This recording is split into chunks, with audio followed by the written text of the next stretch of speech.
JEE के सबसे आसान 90 मार्क्स कौन से हैं? फिजिक्स नहीं, मैथ्स बिल्कुल नहीं, इट्स केमिस्ट्री। क्योंकि जेई मेन की केमिस्ट्री टफ नहीं होती, प्रिडिक्टेबल होती है, रिपीट होती है और सबसे इंपॉर्टेंट एनसीईआरटी बेस्ड होती है। अगर स्ट्रेटेजी सही हो 90 प्लस लाना इम्पॉसिबल नहीं, गारंटेड है। इस 10 मिनट की वीडियो में मैं आपको कंप्लीट केमिस्ट्री का रोड मैप दूंगा जो आपको जेई मेन 2026 में 90 प्लस स्कोर तक ले जाएगा। Let's start. तो सबसे पहले बात करते हैं केमिस्ट्री के वेटेज की। केमिस्ट्री के 3 पार्ट्स हैं, physical chemistry, organic chemistry, inorganic chemistry. Generally सब 30 to 35% आते हैं, सब इक्वल पार्ट्स में आते हैं, थोड़ा बहुत आगे पीछे होता है। आपको क्या क्या तैयार करना है? जेई मेन केमिस्ट्री के लिए एनसीईआरटी जरूर लगाइए, पीवाईक्यू जरूर लगाइए और पैटर्न को ध्यान में जरूर जरूर जरूर रखिए। बच्चे बहुत बार ये सवाल जरूर पूछते हैं कि पढ़े क्या क्या सर, क्या क्या इंपॉर्टेंट है। तो फिजिकल के प्रायोरिटी चैप्टर जो हैं वो आपको मैं बता देता हूँ। सबसे पहले mole concept, atomic structure, states of matter, thermodynamics, chemical का ionic equilibrium, electrochemistry, chemical kinetics और सॉल्यूशन। ये सभी बहुत बहुत बहुत इंपॉर्टेंट है। इनका जनरली जो सबसे इंपॉर्टेंट पोर्शन है वो पीवाईक्यू लगा के जाएं, फॉर्मूला याद करके जाएं, सब कुछ हो जाएगा। ऑर्गेनिक केमिस्ट्री के प्रायोरिटी चैप्टर्स क्या क्या हैं? GOC is very very important, वो हर जगह यूटिलाइज होगी पूरी ऑर्गेनिक में। तो resonance, acidity, basicity, stability, inductive effect, hyper conjugation, ये सब आप लगा के जाएं।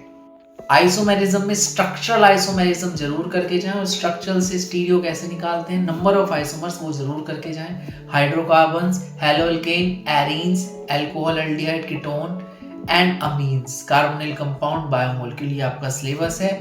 मैकेनिज्म को कोशिश करें बार बार याद करें और एनसीईआरटी की लाइंस जरूर जरूर जरूर एटलीस्ट 10 टाइम्स तो पढ़ के जाएं ही जाएं, बहुत इंपॉर्टेंट है।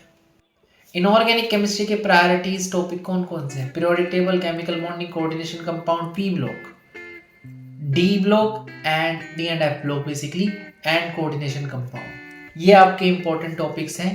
एनवायरमेंटल केमिस्ट्री एंड हाइड्रोजन जो है वो जनरली मैंने देखा नहीं है मेंस में आते हुए, तो ये बहुत इंपॉर्टेंट है। इनऑर्गेनिक जनरली जो है वो 90% एनसीईआरटी बेस्ड ही आएगी, तो ये वाले टॉपिक्स आप जरूर जरूर जरूर लगा के जाएं। तो बच्चे बहुत बार पूछते हैं कि कौन सी बुक्स हम जनरली लगाएं, तो NCERT is must, specially inorganic और ऑर्गेनिक के लिए आप एनसीईआरटी जरूर लगाएं। फिजिकल केमिस्ट्री के लिए आप एन अवस्थी लगा सकते हैं।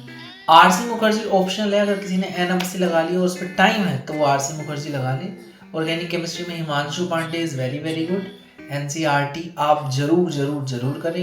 इनऑर्गेनिक केमिस्ट्री के लिए पहले एनसीईआरटी लगाएं, एनसीईआरटी पढ़ें 10 टाइम्स और फिर वीके जायसवाल से आप प्रैक्टिस कर लें। इतना आपके लिए आई गेस सफिशिएंट होगा। डेली रूटीन आपको कैसे रखना है बच्चे बहुत पूछते हैं, वो अब हम आपको बताएंगे। केमिस्ट्री को 3 घंटे दें हर दिन। 30 मिनट एनसीईआरटी को रीड करें, 1 घंटा आप एमसीक्यूज लगाएं, 1 घंटा आप पीवाईक्यूज लगाएं। 30 मिनट्स में आप कोशिश करें वो जितना भी आपने पढ़ा उसको रिवाइज कर लें और उसके छोटे छोटे नोट्स बना लें। ये बहुत बहुत बहुत फायदेमंद होगा। और संडे को आप फुल केमिस्ट्री टेस्ट दें, पीवाईक्यूज का एक बार रिवीजन कर लें, तो ये आपके लिए स्ट्रेटजी बहुत बढ़िया रहेगी। पीवाईक्यूज के लिए क्या स्ट्रेटजी रखनी है उसके लिए मैं थोड़ा सा बता देता हूँ। 50 to 60% of JEE Mains chemistry का पीवाईक्यूज में से ही आ जाता है, तो सॉल्व जरूर करें पीवाईक्यूज को।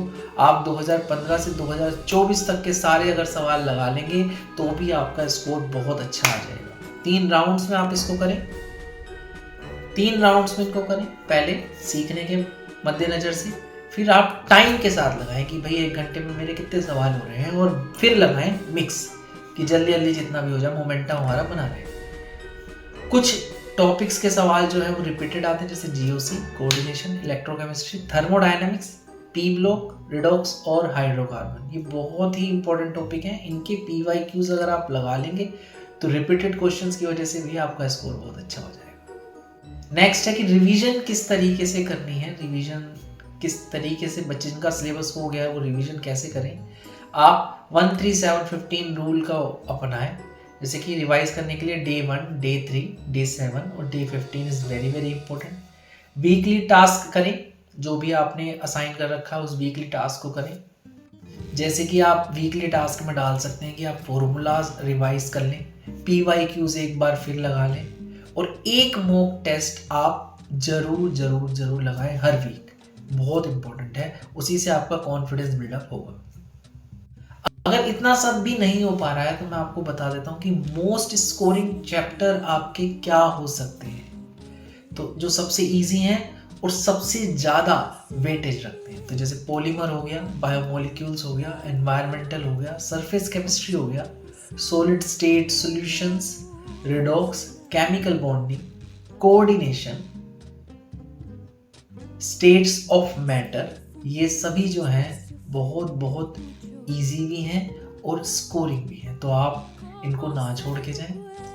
थोड़े मुश्किल हैं बट इम्पैक्ट जिनका ज़्यादा है उनके बारे में भी बता देता हूँ, जैसे GOC, thermodynamics, equilibrium, P block and D block, ये बहुत ही इम्पैक्ट वाले टॉपिक्स हैं। तो चलिए बात करते हैं हमारे एग्जाम डे की स्ट्रेटजी क्या होनी चाहिए, हम एग्जाम वाले दिन पे क्या करें। तो सबसे पहले आपके पास 3 पोर्शन है, केमिस्ट्री, फिजिक्स एंड मैथ्स।